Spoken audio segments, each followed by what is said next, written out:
Hello guys, good evening sa inyong lahat. Share ko lang isang knowledge para sa inyo sa 21 st anniversary ng SAW.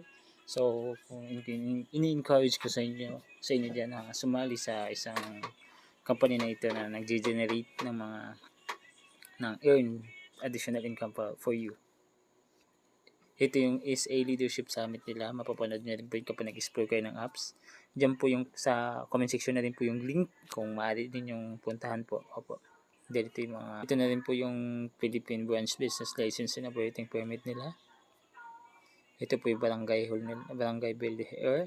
Then ito rin yung pintulot ng pangangalakal sa business permit. Then ito yung partner fund, mga insurer nila. Opo. Sa 500 pesos na rent mo po ay mag-estimated income nila sa 240 days, 12,900. Yan po nila ginagamit. So, yan po yung link sa description.